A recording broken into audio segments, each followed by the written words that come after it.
Fashlo Muslim Montoni Bukakte Haste Benem Nengi Kaisa Conviction Sonsaka Bubagra Kor Gitanjoli Haste Narwai Tongthai Nogo Asale Pandawa Manjaka Muslim Montoni Ozama Giri Jewel Pandawa Koktumna Rinbus Kango Boshaka Juda Juda Nankuma Kogro no to Yetini no Koklam Panda Sonsaka Faine Lok Shaba Chomariwo Hasni Joto Muslim Buta Srogno Budunani Bagibo Koimong Naruzaka आज का जो ये कार्यक्रम है उसकी जानकारी देने से पहले मैं सबसे पहले आपके चैनल के सभी दर्शकों को रमज़ान की बहुत बहुत बधाई देता हूं और हमारा देश जो है में कोई कड़ी कमज़ोर ना रहे, सब मजबूत बन कर के आगे उभरे और सबके प्रयास से भारत एक विकसित राष्ट्र के रूप में खड़ा हो। जो लक्ष्य सबने मिलकर के तय किया है उसको वो प्राप्त कर सके। आज का ये जो रमज़ान के दौरान मुस्लिम राष्ट्रीय मंच की यहाँ पर ये कॉन्फ्रेंस हॉल में बैठक रखी गई है, हम लोगों ने कुछ कार्यक्रम तय किए हैं। उसमें रमज़ान के दौरान के कुछ कार्यक्रम हैं, कुछ चुनाव से संबंधित कार्यक्रम है, क्योंकि लोकतंत्र का पर्व देश भर में चल रहा है। तो पहला हम लोगों ने जो विषय रखा हुआ है वो ये रखा है कि इस समय पर रमज़ान के दौरान हम लोग सब परहेजगार हो जाते हैं और हमारा जिस्म, हमारा दिल, हमारा जहन और हमारी रूह चारों के चारों आपस में सामंजस्य करते हुए एक बेहतर इंसान के रूप में हमें खड़ा करती है। जो जो चीज़ें हमारी ज़िंदगी के अंदर एक अच्छाई, सच्चाई और नेकी को ला सकती है, ऐसी सब चीज़ों को हम अपनी ज़िंदगी का हिस्सा बनाएं। उसमें से गाय और बकरी का दूध भी है। तली हुई चीज़ों से हम लोग दूर रहें, क्योंकि सूरज उगने से पहले हम लोग खाते हैं और सूरज डूबने के बाद में कुछ लेते हैं।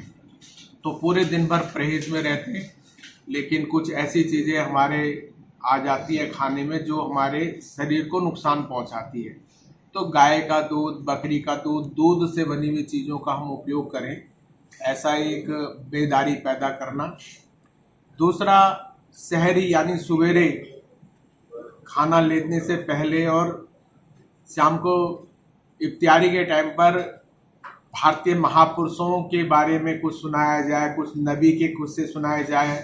इस तरीके से 30 दिन तक ये अपना रमज़ान चलता है। तो सवेरे और शाम को मिलाकर के 60 बार नबी के किस्से और भारतीय महापुरुषों के किस्से हमारे ज़िंदगी का हिस्सा बनते हैं, हमारे अखलाक और किरदार का हिस्सा बनते हैं। तो हुब्बल वतनी ईमान का हिस्सा है, ऐसा एक भाव और नबी की जो सुन्नतें हैं, महापुरुषों के जो आचरण और व्यवहार है, वो हमारे जीवन का हिस्सा बनती है।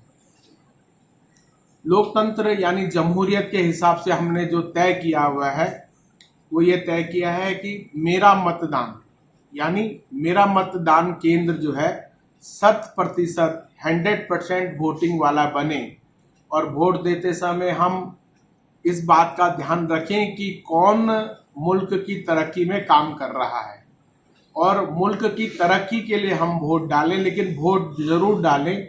और अगर हमारे को लगता है कि ये व्यक्ति उपयुक्त नहीं है या दूसरा व्यक्ति उपयुक्त नहीं है, तो हम लोग मतदान केंद्र पर जरूर जाएं और नोटा डालें वहां पर, लेकिन मतदान करने के लिए जरूर जाएं।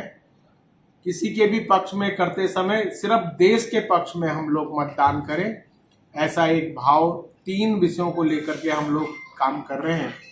और मुस्लिम राष्ट्रीय मंच अभी देश के सभी सूबों में काम करता है। लगभग हमारी सक्रिय जो इकाइयां हैं वो 3500 से अधिक है और लगभग इन 23 सालों में हम लोग 6000 से अधिक स्थानों पर अपना कार्यक्रम कर चुके हैं। जैसा यहाँ पर कार्यक्रम हो रहा है, ऐसा कार्यक्रम पूरे 6000 स्थानों पर मुस्लिम राष्ट्रीय मंच द्वारा करा जाएगा। सर, आपका परिचय? मेरा नाम गिरीश जुयाल है और मैं मुस्लिम राष्ट्रीय मंच का शुरू से ही राष्ट्रीय संगठन संयोजक हूँ। सर, आप कितने दिन के सफर में आए हैं? मैं नॉर्थ ईस्ट के करीबन हफ्ते भर के सफ़र में हूँ। अभी मैं आसाम के अलग अलग इलाकों में रहा हूँ, उसके बाद में अब यहाँ पर त्रिपुरा में अगरतला की पवित्र धरती पर मेरा आगमन हुआ। सर, आपने बताया जो इलेक्शन के जो कार्यक्रम है, अभी हमारे इधर में लोकसभा हमारा स्टेट में भी चल रहा है, तो आप लोगों का मुस्लिम मंच क्या? अधिक से अधिक लोग वोट डाले जा करके और अपना मतदान केंद्र, हमारा जो कार्यकर्ता वाला मतदान केंद्र है उस पर 100% मतदान करवाने की वो कोशिश करें, ऐसा एक संदेश लेकर के हम लोग पहुंचे।